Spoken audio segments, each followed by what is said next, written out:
Memory का जो model है, इसमें जो शॉर्ट टर्म मेमोरी और लॉन्ग टर्म मेमोरी को इसमें बोला गया है, नॉर्मन मॉडल में बताया कि ये जो है ना प्राइमरी और सेकेंडरी मेमोरी, ठीक है।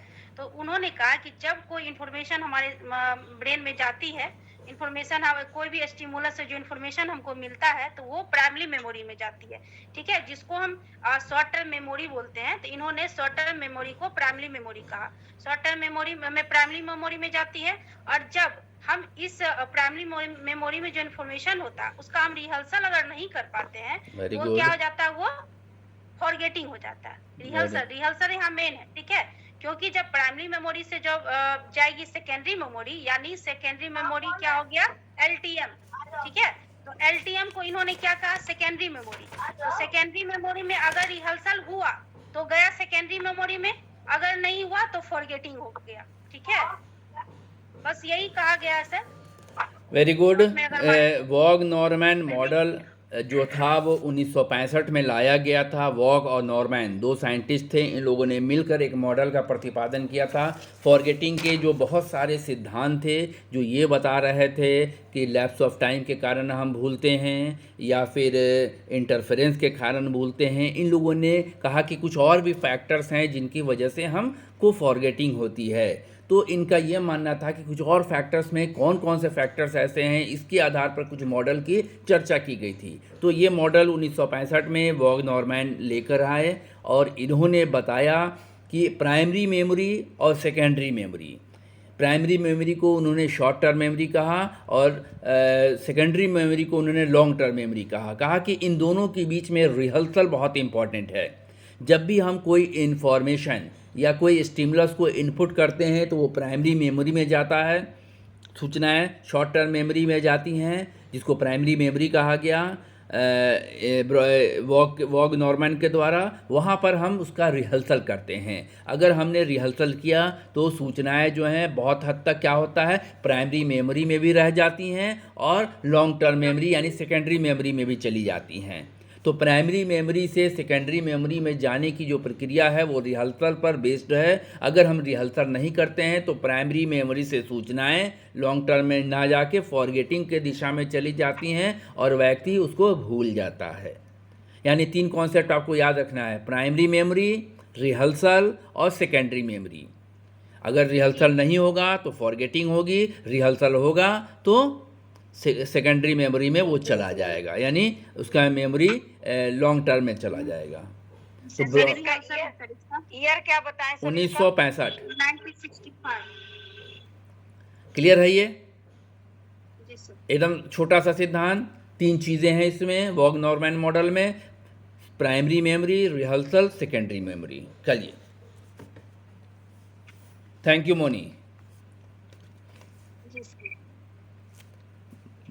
नमिता, बफर मॉडल बताइए, एटकिंसन शिफरिन का बफर मॉडल।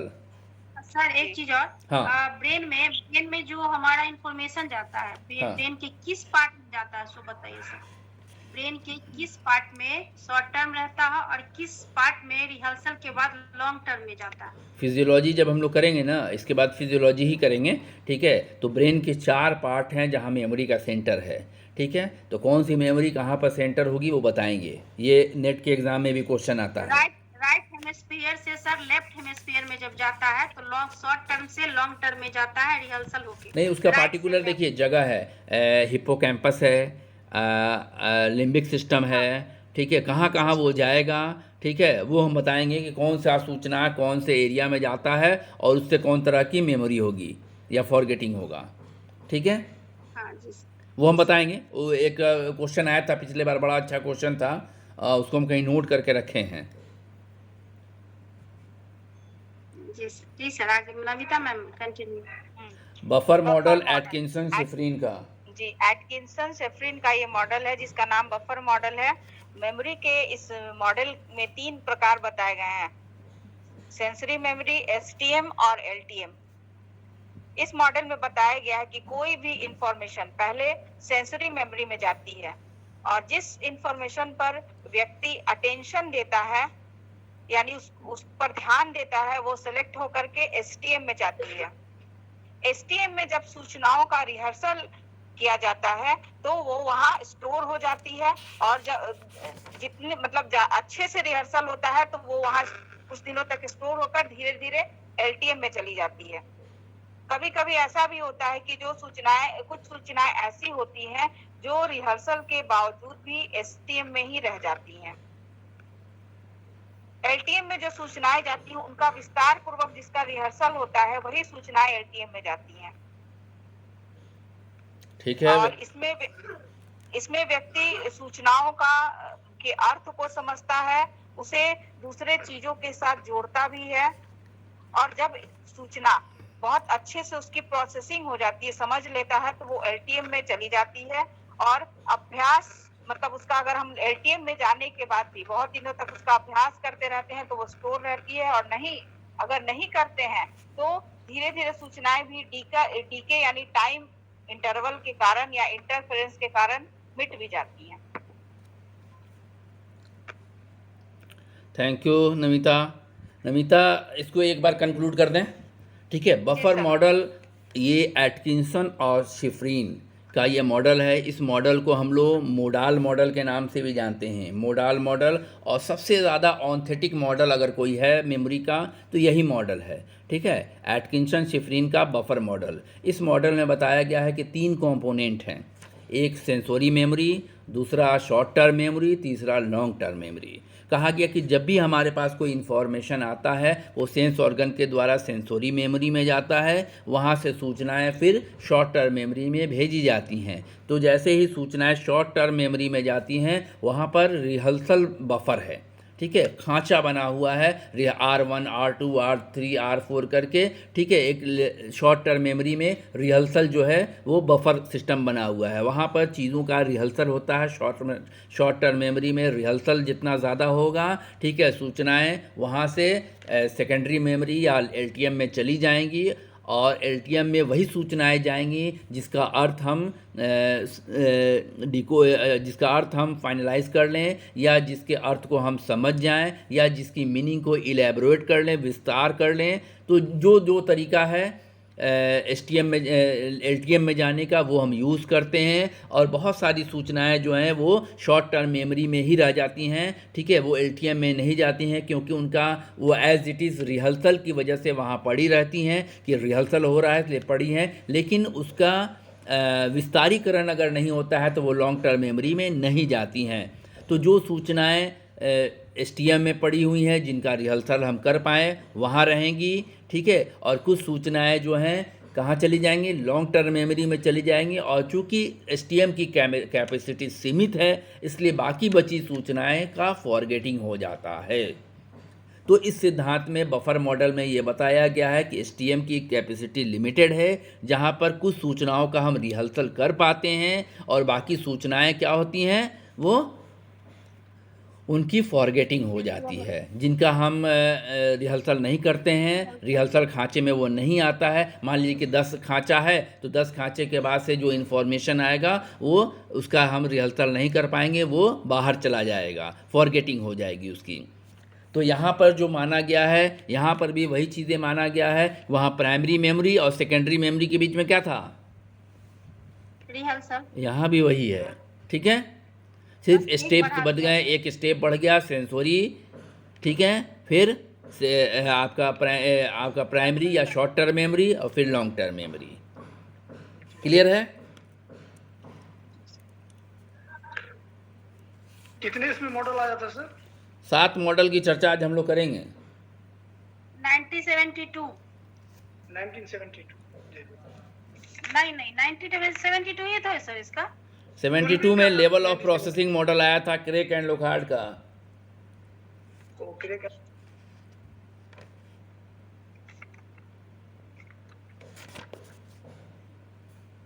नहीं, देख लीजिएगा कब आया था, हमको याद नहीं है कि ये मॉडल कब आया था।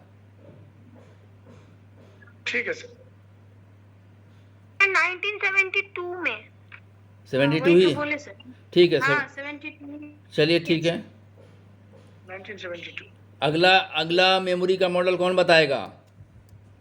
शायद संगीता ने कहा था कि level of processing model Craik and Lockhart का, वो बताएंगी। जी उनका रटा हुआ है संगीता मैम। नहीं सर, रटा हुआ तो नहीं, कोशिश करते हैं। लेवल ऑफ प्रोसेसिंग मॉडल जो क्रैक और लॉकहार्ट है 1972 अरे आराम से आराम से आराम से आराम से। और इस मॉडल में ये बताया गया है कि यहाँ पे जैसे एटकिंसन शिफ्रिन या अन्य मॉडल में कि हमारे स्टेप बाय स्टेप सेंसरी से एसटीएम से लॉन्ग टर्म, वैसा नहीं, इसमें ये बताया गया है कि जो भी इंफॉर्मेशन आती है वो कैसे उसका प्रोसेसिंग होता है, उस पे वो बताया गया है कि जितना हम उस पे डिपेंड करता है कि हम उसका प्रोसेसिंग किस लेवल पर किए हैं। उसमें उन्होंने 3 लेवल बताए। फर्स्ट लेवल जो था स्ट्रक्चर लेवल, दूसरा फोनिक और तीसरा है वो सिमेंटिक लेवल। फर्स्ट लेवल जो है उसमें ये बताया गया स्ट्रक्चर लेवल में जो भी मतलब इंफॉर्मेशन है उसके स्ट्रक्चर के बेस पे हम वहाँ पे ऑब्जेक्ट का क्या गुण होता है उसके आधार पर हम उसका प्रोसेसिंग करते हैं। सेकंड जो लेवल होता है उसमें फोनिक, यानी हम उसमें जो कोडिंग करते हैं वो अकॉस्टिक कोडिंग भी होता है। और तीसरा जो होता है लेवल वो हम सिमेंटिक लेवल, उसको मतलब उसमें हम इंफॉर्मेशन का मीनिंग्स के आधार पर उसमें हम उसको इनकोड करते हैं। तो जो तीसरा लेवल होता है जो सबसे गहरा होता है और वहाँ पे जो सूचनाएं होती है वो हमारे लॉन्ग टर्म में जाती हैं।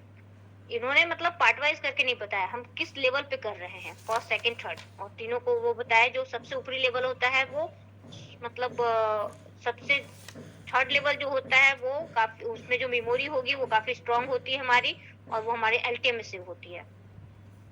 और इन्होंने ये 2 तरह के रिहर्सल की बात की, एक तो टाइप 1 रिहर्सल और टाइप 2 रिहर्सल। टाइप 1 रिहर्सल जिसको मेंटेन रिहर्सल कहा जाता है, जिसमें सिर्फ सूचनाओं को जो है मेंटेन करके रखा जाता है। और जब हम टाइप 2 इलोबरेट रिहर्सल, जब भी कोई सूचनाओं को हम डीपेस्ट लेवल पे उसका प्रोसेसिंग करते हैं तो वहां हम सूचनाओं का इलोबरेट करके उसका रिहर्सल करते हैं। और एक चीज उन्होंने और बताया था कि रिटेंशन जो होता है वो डायरेक्टली रिलेट होता है हमारे प्रोसेसिंग से, मतलब हम किस तरह से प्रोसेसिंग करते हैं उससे हमारा रिटेंशन डिपेंड करता है।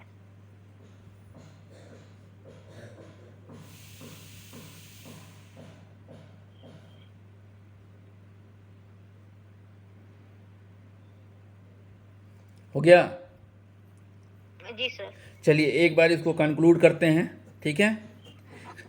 Level of processing model Craik and Lockhart, ठीक है, 1972, ये भी 1972 में आया था। और इनका मानना था कि जो मल्टी स्टोर मॉडल जितने भी आए, ठीक है, जिसमें short term memory, long term memory की बात की गई या जिसमें प्राइमरी मेमोरी और सेकेंडरी मेमोरी की बात की गई, कहा कि इसके ठीक अगेंस्ट है। उन्होंने कहा कि मेमोरी को हम एक प्रोसेस में देखते हैं, एक पूरी प्रक्रिया है, 1 बाय 1 स्टेप्स नहीं है, बल्कि एक पूरी प्रक्रिया चलेगी। तो उन्होंने कहा कि सबसे पहले हम क्या करते हैं, सेंसोरी रजिस्टर के द्वारा जो स्ट्रक्चर बताया, उन्होंने 3 स्ट्रक्चर बताया लेवल का।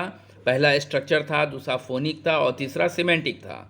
तो पहले के आधार पर जो सेंसोरी इन्फॉर्मेशन आता है उसकी प्रोसेसिंग की जाएगी पहले लेवल पे, कि जो सूचनाएं आ रही हैं, फिर उसको सूचनाओं को एसटीएम में ना भेज के उसको हम लोग बोलते हैं उसका नामांकन करना या उस सूचनाओं की पहचान करना, उसको रिकॉग्नाइज करना, जो कि फोनिक स्टेज है, ठीक है। जब हम सूचनाओं की पहचान कर लेते हैं तो उसके साथ मीनिंग को जोड़ने का प्रयास करते हैं, अर्थगत चीज़ों को जोड़ने का प्रयास करते हैं, तो सूचनाएं फिर सिमेंटिक लेवल पर जाती हैं। ये 3 लेवल ठीक वैसे ही है जैसे sensory memory, short term memory और लॉन्ग टर्म मेमोरी, ठीक है। यहाँ से प्रोसेस की बात की गई है कि ये प्रक्रिया है, ठीक है, जिसको हम खंडों वाइज बैठ नहीं सकते हैं, बल्कि सूचनाएं ऐसे ही फ्लो चार्ट पे जाती हैं। सबसे पहले सेंसोरी इनपुट होगा जो कि स्ट्रक्चर में होगा, फिर फोनिक होगा जिसमें हम चीज़ों का नामांकन करेंगे या फिर उसको आइडेंटिफाई करेंगे,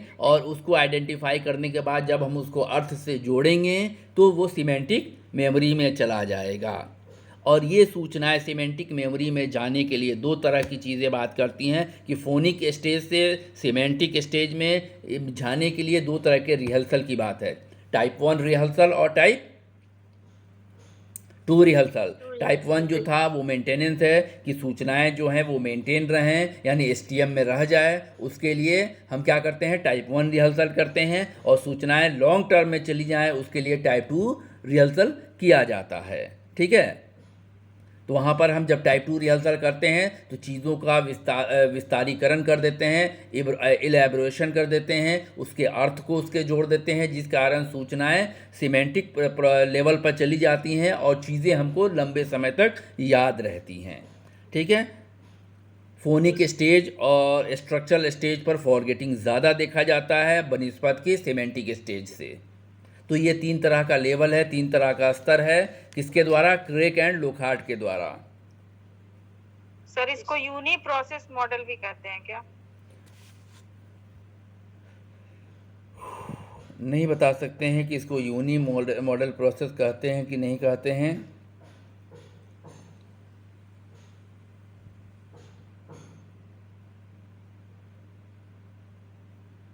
एक सर पैरेलल डिस्ट्रीब्यूटेड बच गए, उसको डिफाइन करें। अरे अभी रुक जाइए, एक मिनट।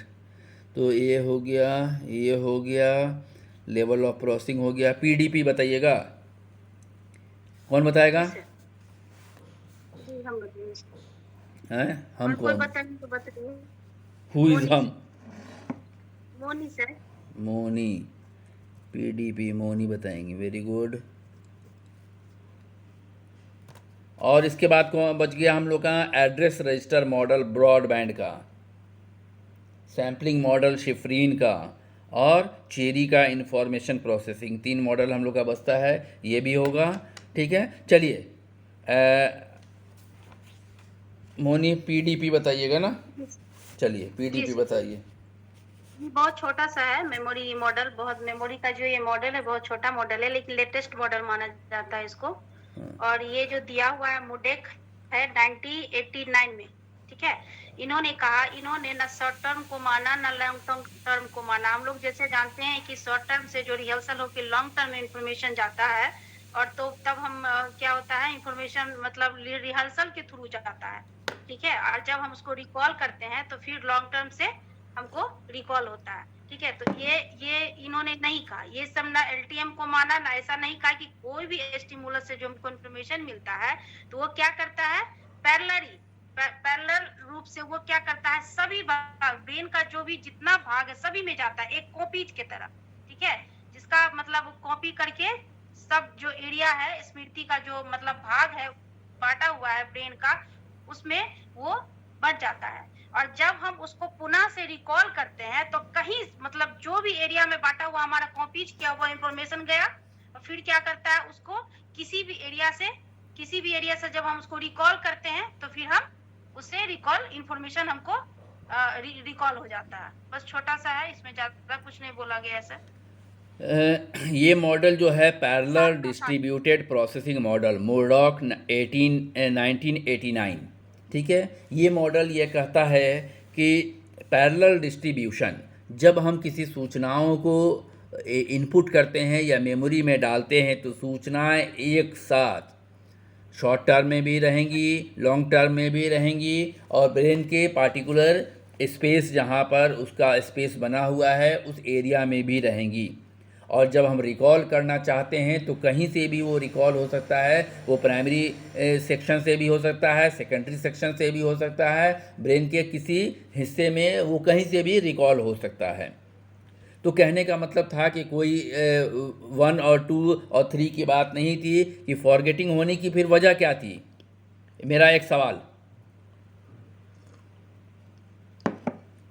कि ये फॉरगेटिंग मॉडल है ना, तो पैरेलल डिस्ट्रीब्यूशन प्रोसेस में सूचनाएं तो सब जगह चली गई ब्रेन के। ठीक है।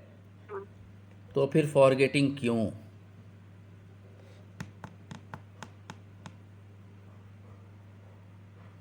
फॉरगेटिंग होगा सर, समय बीतने की वजह से हो सकता है। तो ये तो सारे सिद्धांत इसी के अगेंस्ट ही आए थे।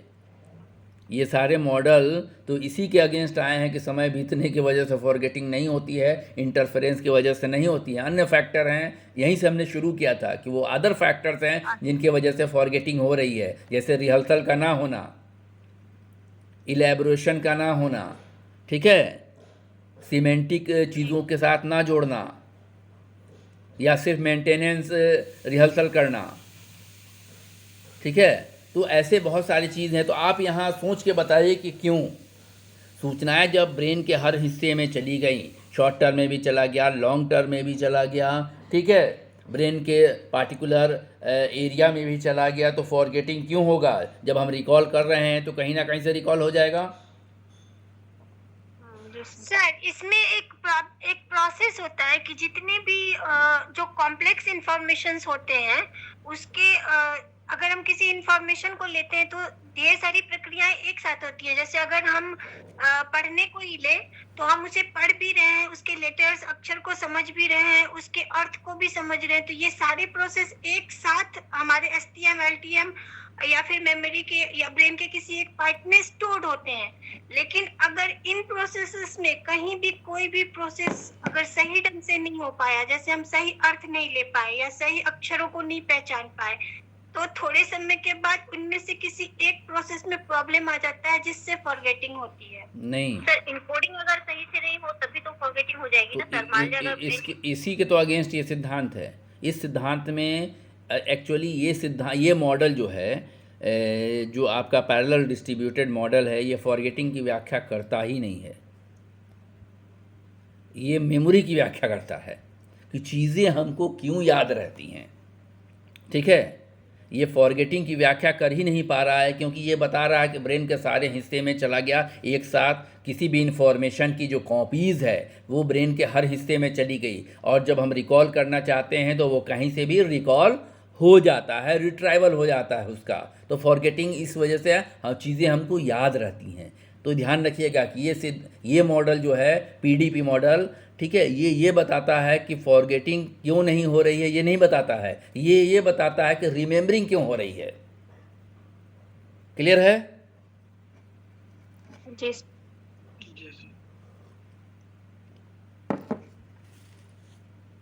जब चीज़ों को पढ़िए तो बहुत बारीकी से उसका एनालाइज करना होता है, क्वेश्चन पकड़ना बहुत ज़रूरी होता है, तब चीज़ें आपके दिमाग में चली जाएंगी, बहुत आसानी से चली जाएंगी जब आप क्वेश्चन एराइज करना सीख लीजिएगा। इसीलिए जब भी किसी को पढ़ाइए उससे क्वेश्चन ज़रूर बोलिए कि तुम सोचो कि इसमें क्या क्वेश्चन है, क्या चीज़ें हो सकती हैं। 2-4 क्वेश्चन उससे कीजिए कि देखो ये भी हो सकता था, ये भी हो सकता था, तुम सोच नहीं पाए, तो अगली बार वो सोचेगा। ठीक है, तो पीडीपी क्लियर है? सर। पीडीपी कहाँ की पार्टी है?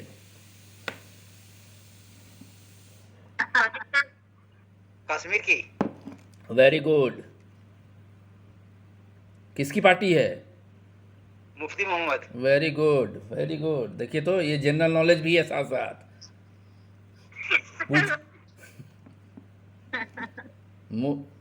ऐसे ही घुमाएगा सर इंटरव्यू में। पूछ लेगा, कोई ठीक नहीं है, वो आपका जनरल अवेयरनेस भी देख लेगा ऐसे ही। अब बच गया ब्रॉडबैंड का address register model.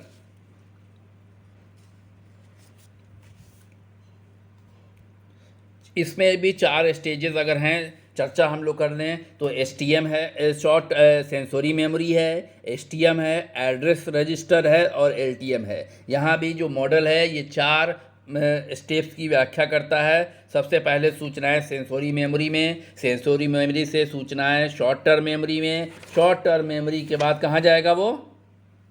Address register. Address register. ये क्या बला है, एक नई चीज़ बताइए हमको।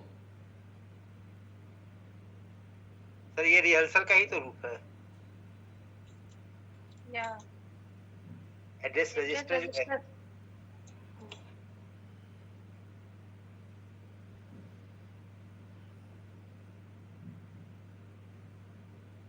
बोलिए, सोचिए। Yes sir, item related information को सर इंफॉर्मेशन को स्लॉटिंग करके वेरी इसको good, category wise slot store करके, करते हैं। Very good.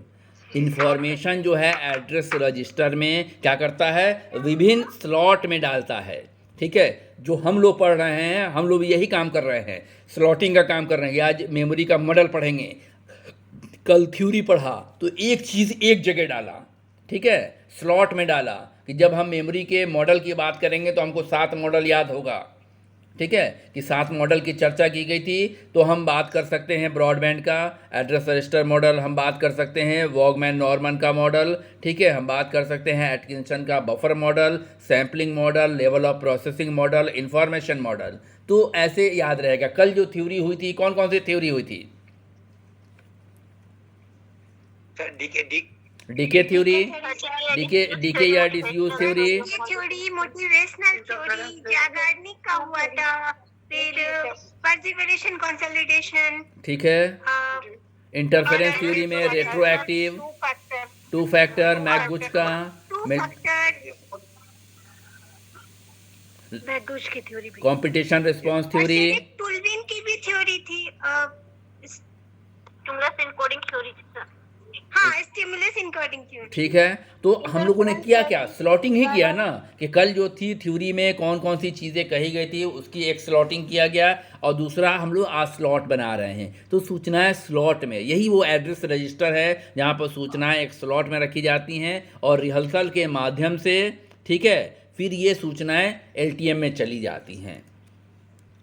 क्लियर है। एड्रेस रजिस्टर मॉडल में ब्रॉडबैंड के 4 स्टेज आएंगे, sensory memory, short term memory, address register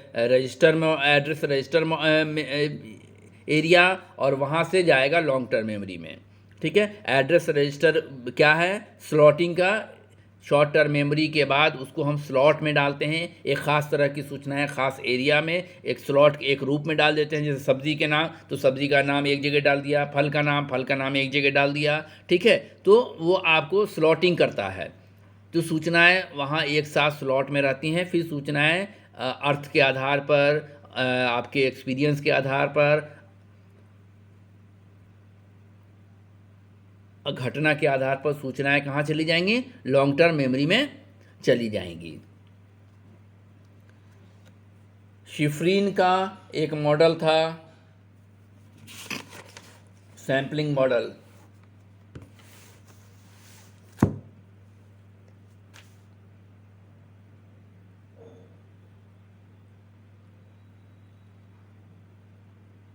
कौन बताएगा, 1970 में शिफ्रीन का ये आया था मॉडल।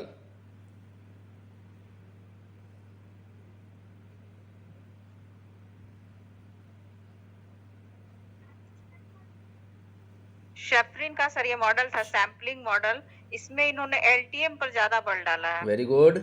और सूचनाओं और इस जो एलटीएम की तुलना एक कलश से की है और बताया कि इसमें घड़ा। सूचनाएं जो है वो जी संगमरमर के टुकड़ों के समान उसमें मौजूद रहती हैं, और व्यक्ति को जिन सूचनाओं की जरूरत होती है उसमें से वो उन सूचनाओं को उन टुकड़ों Retrieve से करता चुन है। करके चुन लेता है और निकाल लेता है और उसका यूज करता है।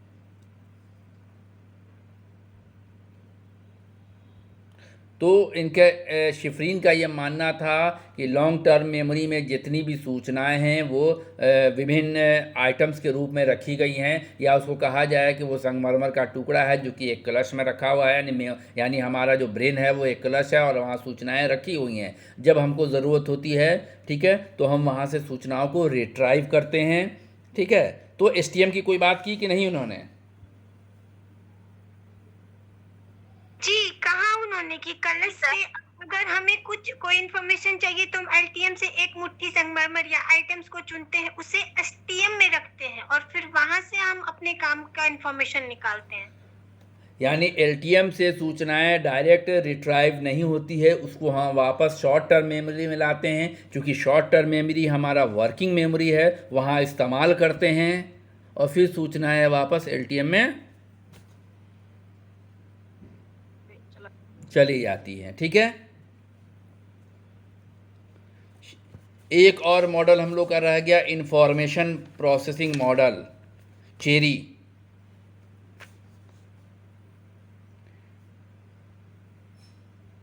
इस मॉडल में क्या कहता है,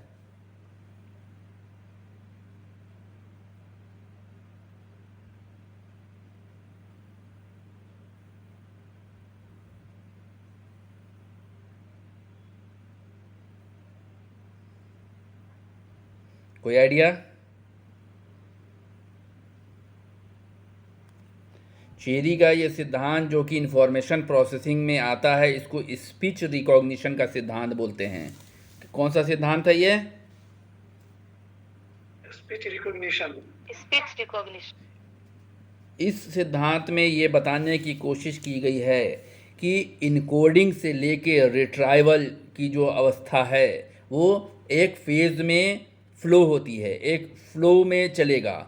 जब हम इनकोडिंग करेंगे और जब रिट्राइव करेंगे तो एक फ्लो है, ठीक है, एक पूरी प्रक्रिया है। उस प्रक्रिया के द्वारा हम उस प्रक्रिया को अपनाएंगे तो हमारा जो इनकोडिंग है, सूचनाएं जो हम मेमोरी में डाल रहे हैं, उसको हम रिट्राइव कर पाएंगे। तो स्पीच रिकॉग्निशन में इसी बात की चर्चा की गई। चेरी ने बताया कि कैसे सूचनाओं को हम मेमोरी में डालते हैं और फिर उसको रिकॉग्नाइज करते हैं। सिर्फ इतनी ही बात याद रखनी है कि चेरी के स्पीच रिकॉग्निशन में इनका इस्तेमाल किया गया था। स्पीच रिकॉग्निशन थ्योरी कहा गया। इस थ्योरी में इनकोडिंग से लेकर रिट्राइवल तक की बात एक प्रक्रिया के रूप में की गई है। इसीलिए इस सिद्धांत को भी इंफॉर्मेशन प्रोसेसिंग अप्रोच में रखा गया है। क्लियर है? मेमोरी मेमोरी कह रहे हैं, फॉरगेटिंग का मॉडल बता पाएंगे आप लोग? जी सर बता। चलिए ठीक सर है। इसमें एक इसमें था सर नेटवर्क मॉडल क्यूलिन का। हाँ, क्यूलिन का, जिस पर ई लोफ्टस का प्रयोग आया था, आई विटनेस टेस्टिमनी वाला। वो मेमोरी जो है ना, वो भी मॉडल ही है, लेकिन वो मॉडल आता है दूसरे सेंस में। वो आता है, आपको बता दें, एक मिनट। बार्टलेट व्यू का बात कर रहे हैं सर? नहीं, सर वो की बुक में सर वर्किंग मेमोरी के मॉडल में दिया हुआ है। सीमेंटिक मेमोरी या जेनरिक मेमोरी का जो थ्योरी है, अभी जितनी थ्योरी हम लोगों ने पढ़ा, ठीक है, वो एलटीएम से रिलेटेड था, ठीक है। और ये जो आपका ब्राउन और क्यूलिक का जो मॉडल है, ये आता है आपका सीमेंटिक मेमोरी में या जेनरिक मेमोरी जिसको हम लोग बोलते हैं, ठीक है। जेनरिक मेमोरी किसी को याद है?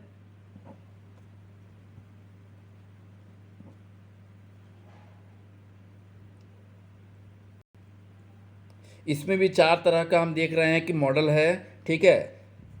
रात में इस पर चर्चा कर सकते हैं हम लोग, लेकिन उतनी ज़रूरत नहीं है। ज़्यादातर सिद्धांत जो है इसी फॉरगेटिंग के मॉडल से ही आता है, ठीक है। और ये जो है कि मेमोरी से रिलेटेड है ये, कि हम चीज़ों को कैसे याद रख पाते हैं, कैसे सूचनाओं को हम स्टोर कर पाते हैं, उससे रिलेटेड है, ठीक है। ये चार मॉडल है: hierarchical network model, set theoretical model, feature comparison model और स्प्रेडिंग एक्टिवेशन मॉडल। ये 4 मॉडल चाहिएगा तो हम लोग रात में चर्चा कर लेंगे एमनेशिया के साथ। इधर पढ़िए, उधर भूलिए। एक तरह मेमोरी को इम्प्रूव करेंगे, ठीक है, कि मेमोरी हमारी अच्छी किन मॉडलों से होगी, और दूसरे तरफ एमनेशिया पढ़ेंगे। एमनेशिया का मटेरियल डाल दिया था हमने ग्रुप में।